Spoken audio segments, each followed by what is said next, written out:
So imagine this. Companies basically leaving money on the table, just walking away from it. It's simply because they're so focused on just keeping customers happy. Yeah, laser focus. Yeah, and they forget about, well, everyone else, suppliers, regulators, even the local town they're based in. It's kind of a common blind spot, isn't it? More common than you'd think. Oh, absolutely. It really is. In today's, complex business world, neglecting any of those key stakeholder groups, that can lead to real problems, big vulnerabilities. Okay, yeah, let's unpack this, because today we're doing a deep dive into a tool that's actually designed for exactly this. It's called Stakeholder Relationship Management Software, or SRM for short. SRM. Yeah. Now, this isn't just, another tech buzzword. Our goal here in this deep dive is to really get clear on what SRM actually is, why it's becoming so important for, well, all sorts of businesses, and how it's really quite different from CRM. That's the one most people know. Right, CRM. Everyone knows that one. We've looked at some great resources that really map out how to understand SRM and use it well. And importantly, I think, we want to do this without getting totally bogged down in, super technical jargon. Yeah. The idea is to give you practical insights, how managing all those key relationships strategically, how that can actually bring real, tangible benefits to your business. Okay, perfect. So let's start right at the beginning. Foundational question. What exactly is stakeholder relationship management software? Right. So at its heart, SRM software, All right. it's basically the tech, Yeah. right, and the framework. Structure. Exactly. The structure, the framework for organizations to systematically manage how they interact with all their stakeholders. And when we say all, we really mean it. Okay. Customers are definitely part of it, yes. But so are your suppliers, your employees, government agencies, the communities where you operate. Basically anyone who has a stake, a vested interest in what your company does. And the ultimate goal here, it's moving beyond just reacting. It's about actively building trust, reducing potential risks, and, helping achieve the bigger business goals. So it's not just sending out newsletters then, it's really about building those connections actively. Precisely. Yeah, it's much more proactive, forward-thinking, and it becomes really, really crucial in certain industries. Places where engaging with people and following the rules, that directly impacts whether a project succeeds or fails. Right. And the company's reputation. Exactly. Think about, big infrastructure projects. You need the community on board. Yeah, definitely. Or highly regulated sectors. Keeping good relationships with the authorities. That's absolutely essential. That makes total sense. So, okay, this isn't just theory. Where are we actually seeing SRM being used? Like in the real world? Oh, not at all theory. It's being used in some really interesting ways all over the globe. Take hospitality in Lithuania, for example. Lithuania, okay. Yeah. Hotels, Yeah. restaurants. They're using SRM not just for guests, which you might expect, Right. but also to improve how they talk to their suppliers and to engage their own employees better. And strengthening those links, well, it reduces the chance of things going wrong operationally, and it gives them a real edge over competitors. Okay, Lithuania. Yeah. That's a neat example. What about something maybe bigger, more complex? Well, look at IKEA going into Russia. Oh, right. Big move. Huge. And their success wasn't just about, clever flat pack furniture. Probably not. A really key part of their strategy was how they proactively engaged with the Russian government. Sources say they put serious effort into understanding the local rules, building connections with officials, even doing things like creating jobs in the areas where they set up shop. That really helped smooth their way into what was, a pretty complex market. So they really invested in those relationships. Absolutely. And not just government.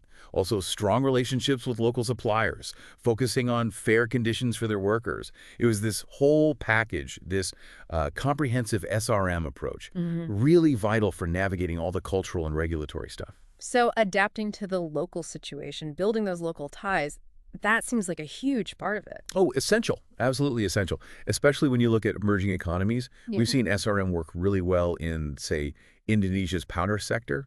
Companies there are actively building trust with local communities, with government bodies, Great. or Bangladesh's garment industry. SRM helps manage those really complicated webs between the big international buyers, the local factories, NGOs, trying to improve social conditions. Wow. Even things like flood protection projects in Kenya or healthcare reforms in Malawi. SRM is playing a key role in juggling all the different interests, making sure projects actually work and that people accept them. That's a seriously broad range of uses. It sounds like, I mean, almost any industry that deals with lots of different people could use this. That's pretty much true, yeah. While those examples are specific, SRM software really does support a huge spectrum of sectors.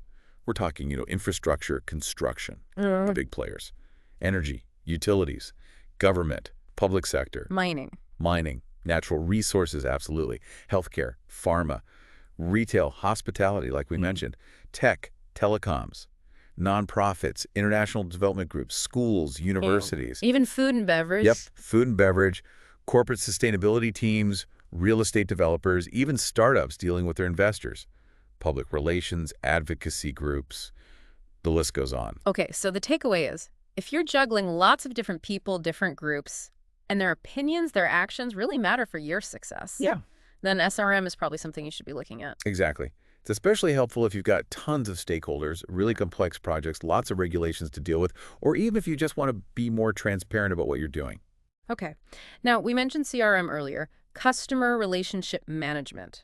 Lots of people know that term. Let's really nail down the difference here. SRM versus CRM, what's the core distinction? What are they for? Yeah, good question. The biggest difference really is just focus and what they're trying to achieve, their main goal. So CRM, customer relationship management, that's primarily focused on, well, your customers. Right. Sales, marketing, service. Exactly. The main aims are usually boosting sales figures, refining marketing campaigns, making customer service smoother, that kind of thing. SRM, though, that uses a much, much broader lens. Okay. It's all about strategically managing relationships with all your stakeholders. Yeah. Everyone who matters, not just customers. All stakeholders. All stakeholders. Yeah. And the emphasis there is more on engagement, collaboration, building those strong, lasting connections, often for reasons that go way beyond just making a sale. Okay, so CRM is really zeroed in on that customer journey, often linked to the sales pipeline, right? So that's sweet. What about who actually uses these systems day to day and the kind of features they have? Yeah, so CRM users, typically your sales teams, marketing folks, customer support people. Its core features are things like managing the sales process, keeping customer data organized, handling leads, automating marketing stuff. Got it. SRM, on the other hand, that's usually used by teams in, say, procurement, supply chain, compliance, community relations, stakeholder engagement roles. Different department. Totally different. Yeah. And its features are built for things like mapping out who your stakeholders are, tracking all the interactions and communications, analyzing how stakeholders feel about things, sentiment analysis, managing issues or promises you've made to different groups, and then generating reports for compliance or just communicating with stakeholders. So CRM is focused on that buyer-seller relationship. SRM casts a much wider net, covering all sorts of relationships that affect the company. What about the actual data? What are we tracking in each system? Good point. CRM mostly handles customer contact info, what they've bought, maybe their preferences. Standard stuff. Yeah. SRM deals with a much richer, more varied set of data. Stakeholder contacts, sure, but also detailed records of all interactions. Specific commitments made to different groups, any complaints or issues they've raised, even mapping out how much influence different stakeholders have in the grand scheme of things. Wow, okay. And the way you engage is different too. CRM often feels more one-to-one, maybe transactional with customers. Yeah. SRM tends to be more strategic, involving ongoing complex relationships. You might be connecting the company with many different stakeholder groups at once, or even helping stakeholders connect with each other. It really sounds like you couldn't just, take your existing CRM and just tweak it a bit to do what an SRM does properly. That's a really, really good point. And it's something a lot of companies try. Oh, really? Yeah, they try to adapt their CRM for stakeholder management, but honestly, it often falls short, like really short. Yes. CRMs are just fundamentally built for those individual customer-focused interactions. They just don't have the built-in tools you need for the messy reality of stakeholder management. Like tracking promises. Exactly. Systematically tracking specific promises made to, say, a community group versus a regulator, or analyzing public feeling about a project, or understanding how different stakeholders influence each other, trying to force a CRM to do all that. It can take a ton of resources, custom development, and often the results are pretty disappointing. Limited effectiveness. So what are the big advantages then of just going for a dedicated SRM platform right from the start? Well, dedicated SRM software comes with workflows already built in, specifically for stakeholder engagement. Yeah. Things like managing communications efficiently across different channels, tracking issues systematically as they pop up, keeping a clear audit trail of commitments made and kept, even tools to sort of gauge the overall stakeholder mood, the sentiment. That sounds useful. It is. Plus, you get much better reporting and analytics features that are tailored to stakeholder management, which is crucial if you need to show the impact of your engagement work or meet compliance needs. And because these platforms are designed from the ground up for this specific purpose, implementation is usually smoother. Getting people to actually use it is often easier. Better user adoption. Yeah. And ultimately, you're just likely to get much better results than trying to bend a CRM into a shape it wasn't designed for. Okay, you've sold me on the value of SRM. Now, let's say a company decides, right, we need this. How do they actually choose the right software for them? It sounds like there are options. Yeah, there are definitely options. And choosing the right one really depends on understanding your own organization's specific needs very clearly. First off, think about your industry. Are there specific demands? Some platforms are actually tailored for certain sectors. Like you mentioned Darzen for construction. Exactly. Or Tractivity, often used in the public sector. Yeah. So industry focus is one thing. Yeah. Then look at the scale and complexity of your operations Mm. and your stakeholder network. A huge multinational corporation will probably need more sophisticated features than, say, a smaller nonprofit. Makes sense. Data security. That's huge. Non-negotiable, really. Especially if you're handling sensitive stakeholder info. You got to be sure the platform is robust, complies with privacy laws like GDPR or whatever applies. Absolutely critical. What else should be on the checklist? Reporting and compliance needs. If you're in a heavily regulated field, this is vital. Does the software have the reporting tools you need to meet your obligations and, prove you're engaging properly? Okay. Think about integration. How well will this new SRM system talk to the systems you already have? Like your CRM maybe, or your ERP system. Yeah. You want things to work together smoothly. Avoid creating silos. Precisely. And finally, don't overlook user experience. Is it easy to use? Is it intuitive? If it's clunky and difficult, people just won't use it no matter how powerful it is. Oh, and also check what kind of onboarding help and ongoing support the vendor offers. That can make a big difference. So, okay, you've done your homework, you've picked your SRM software. Now comes the hard part, implementation. What are the common roadblocks companies hit here? Yeah, the implementation phase, it can definitely have its hurdles. A really common one is just the complexity of the setup itself. And linked to that is data migration. Getting all your existing stakeholder data, maybe from spreadsheets, old databases, emails into the new system, that can be a massive task. And getting it right, data quality. Exactly. Making sure the data you move across is accurate and clean is so important. Another big one, low user adoption rates. People just not using the new system. Why does that happen? Could be resistance to change. People are used to their old ways. Yeah. Or maybe the software isn't as user-friendly as hoped, or they don't see how it helps them in their specific job. And I guess good training and support are key to tackling that resistance. Absolutely. If the training is poor, or if people can't easily get help when they're stuck, adoption will definitely suffer. People need to feel confident using it. Another potential trap is over-customization. Trying to make it fit too perfectly. Yeah, trying to tweak the system to match every single tiny internal process can add loads of complexity, drive up costs, and make future upgrades a nightmare. Plus, you need to make sure the system you chose actually aligns with your bigger strategic goals for managing stakeholders in the first place. A poor fit is, well, a poor fit. It sounds like a lot of this comes down to good planning and communication before you even start implementing. Precisely. A lack of clear goals. What are we actually trying to achieve with this? Or just rushing the planning phase that sets you up for confusion and ultimately a less effective system. And internally, poor communication between departments, teams not being on the same page about how to use the SRM, they can really undermine the whole effort, especially if people don't feel empowered or involved. Yeah. And one last thing, SRM isn't a set it and forget it kind of deal. You need ongoing maintenance. You need to install updates, maybe adapt the system as your needs change over time. Neglecting that, it reduces its value long term.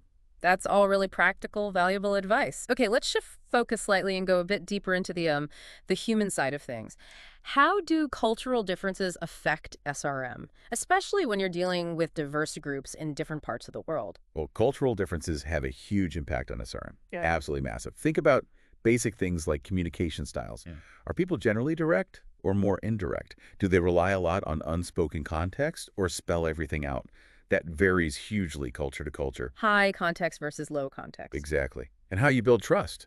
That could be completely different too. Is it about personal relationships built over time or more about formal contracts and sticking to the rules? Even things like decision making. Is it top-down, hierarchical, or more collaborative and egalitarian? How comfortable are people with risk? How do they prefer to handle disagreements or conflicts? Avoidance or direct confrontation? Wow, lots to consider. It really is. Understanding those cultural norms around relationship building, like whether communication should be formal or informal, is just crucial for effective engagement. And then you got your own company's internal culture layered on top, plus the specific laws and regulations in each region. It's complex. So that means a one-size-fits-all standardized approach just isn't going to cut it globally. Absolutely not. No way. Successful cross-cultural SRM. It starts with a solid foundation of cultural awareness. Training people, helping them understand different cultural frameworks, different ways of communicating. You need to be flexible. Adapt your communication style. Make sure your decision-making includes diverse perspectives. Really prioritize building trust in ways that resonate locally. And tailor how you manage conflict. Recognizing those differences, respecting them, and adapting your approach. That's fundamental to building strong, lasting relationships with stakeholders everywhere. Okay, and shifting gears just a little again, let's talk about suppliers, a key stakeholder group for many. How does SRM software specifically help with evaluating supplier performance? That seems like a critical function. Yeah, it's definitely a core capability for many SRM systems, especially those used by procurement or supply chain teams. SRM software offers a really structured, efficient way to handle supplier performance. Typically, you'll have a central database holding all your supplier info securely. One source of truth. Exactly. Then, you can define your own key performance indicators, KPIs, and create scorecards. Yeah. Tailored to what your organization cares about most. The system can then automate tracking performance against those KPIs. It can pull in quantitative data like on-time delivery rates, quality metrics, cost performance. The hard numbers. Right. But also qualitative stuff, feedback from internal teams, maybe results from supplier surveys. You often get dashboards and analytics tools that give you a clear visual picture of how suppliers are doing, spotting trends, and you can set up automatic alerts. Oh. Like if performance dips. Yeah, exactly. If a supplier's delivery times slip below a certain threshold, or if quality issues spike, you get notified automatically. Allows you to be proactive. That sounds much better than digging through spreadsheets after the fact. It really is. Yeah. You can also segment suppliers maybe by how critical they are or their risk level and manage them differently. There are usually collaboration tools built in too, so you can communicate directly with suppliers about performance, maybe work on improvement plans together right within the platform. Many systems automate sending out performance surveys and analyzing the results. And crucially, they often integrate tightly with your ERP or procurement systems. So the performance data is linked to actual orders and financials. Precisely. It connects the dots. Some advanced SRMs even use AI. Oh, interesting. How? To provide deeper analytics, maybe predict potential supply chain risks before they happen based on performance trends and other data. So the benefits. You're driving continuous improvement with your suppliers, you're making much more data-driven decisions about who to work with, and you're managing supply chain risks more proactively. And what's the typical flow? Usually you'd set your KPIs, the system collects the data automatically, you analyze it using the dashboards, get alerts for problems, use the collaboration tools to work with the supplier, and then regularly review and maybe tweak your KPIs. It's a cycle. This has been incredibly informative, really useful stuff. As we start to wrap up, could you give us a quick snapshot of the current SRM software market? Who are the main players out there? Sure. It's definitely a dynamic market, and it's growing. We're seeing a lot of adoption in places like the US, the UK, Australia, Canada, across the EU as well. Yeah. The landscape itself is kind of a mix. You've got specialized vendors who only do SRM, stakeholder engagement, relationship management. That's their whole focus. Then you have some of the bigger enterprise software companies who offer SRM modules or features as part of their larger suites. Okay. Any specific names people might recognize or look into? Yeah, some examples. There's Borealis. They're known for pretty comprehensive features. InfoFlow Solutions, good on contact management. Tractivity, strong on engagement and compliance, often in the public sector. Cahoots is another one popular there. Darzen, known for analytics and mapping. Simply Stakeholders, that's a cloud-based one, known for being user-friendly. Jambo focuses a lot on security and collaboration. Okay, quite a few. Yeah, and then you have others like Tatango and TSC.ai who are bringing in more AI capabilities.